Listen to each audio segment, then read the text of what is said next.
Welcome to another edition of Her Brotherhood Shoutout. Today we're talking about Maeve Juarez of Montecito Fire Department in California. Now it's a little bit of a throwback because the incident we're talking about actually occurred last year at this time after the devastating Thomas Fire there on the coast. After spending nearly 30 days on the Thomas Fire while it was burning, Maeve was now responding to a heavy rain and possible mudslides into her shift late one night. Little did she know she'd be working the next 36 hours, saving many lives and putting her own on the line. On a night where forecasters had warned that the rains would be very heavy and the burn area could be dangerous, Maeve sat on a bridge in the dark, one that she was familiar with, and waited to see what the rains might bring. Now this bridge was one that she'd crossed many days. It had a low running creek underneath it, but the water was swelling quickly. Maeve had a thought. She had met a mother earlier that day while they were loading sandbags who had a couple of younger daughters. The mom was really worried, so Maeve decided to go check on her. She pulled her fire vehicle forward off the bridge, and in her rearview mirror, the bridge literally went up in a ball of fire. A large gas line explosion occurred. After that explosion is when things got even more intense. Maeve ended up spending the next 36 hours displaying the life-saving natural leadership skills she's always had, literally giving the shirt off of her back. A firefighter caught in an emergency, thinking about others before herself. Maeve Juarez always welcomed a good storm to end fire season. You hear the pitter-patter on the roof and you think, oh, is it going to happen again? But a lot of rain now triggers a new fear, mudslides. And this winter has been particularly wet. We're constantly monitoring the creeks. The noise of the boulders coming down and the water rushing down just kind of brought me back. Brought the Montecito Fire Department supervisor back to the storm last season that devastated the town and put her in imminent danger. I came and parked on the bridge and shut the truck off. In the darkness, Juarez didn't know a massive mudslide had begun.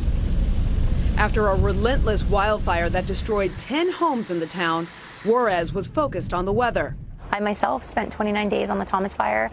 Was really looking forward to the rain. She shot this video before deciding to check on a resident. I would say less than 60 seconds later was when this gas line had exploded and destroyed the bridge. It was like 2 o'clock in the afternoon. It was so bright. Her truck was caught in a deluge of knee-high water. I knew I didn't have control of the vehicle and knew I just needed to pull into a driveway so that I could get back up to the fire. Juarez called for 2 nearby firefighters to search for people. Get out of here! Get out of here! Get out of here! Go! Go! They found 2 burn victims in the house that had jumped out of their house when it caught on fire. They were covered in mud. She was naked, so I took my clothes off and put them on her. I knew she was burned, I knew she was cold, I knew she was going into shock. But then I went to turn to the west and the whole neighborhood was gone. There was nothing left.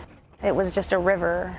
The mudslide, thick with multi-ton boulders and debris, cascaded downhill across the 101 freeway and into the ocean. We estimated 4 to 5 feet of mud and debris actually standing on the 101. A Coast Guard helicopter was the only way to get the couple out. I told them that she couldn't walk and that I was going to put her on my back and carry her to the helicopter to them. Immediately, she headed to the next call. Another neighborhood had washed away. I just started hearing people yelling for help. Juarez directed firefighters to get residents on their roofs and called for helicopters to hoist out survivors. I wanted to be the last one out. She stayed on a rooftop. She's an amazing hero. She was absolutely selfless. Juarez continued to work for some 36 hours, focused on saving lives despite almost losing hers. I was lucky enough to become friends with Maeve during our division supervisor class many years ago. I was impressed then by her calm demeanor and command presence. Once again, she did nothing but display just that. This is another classic case of an amazing federally trained firefighter who's been snagged up by a municipal department. Way to go, Montecito. You guys definitely got a hold of a good one. And Maeve, thank you for being who you are. Thank you for being the mother that you are, the leader that you are, and the inspiration to so many women. This Her Brotherhood shout out goes out to you. Keep doing what you're doing. And everyone, keep supporting and celebrating the women all around the world who put their lives on the line every day for people they've never even met. Have a good one.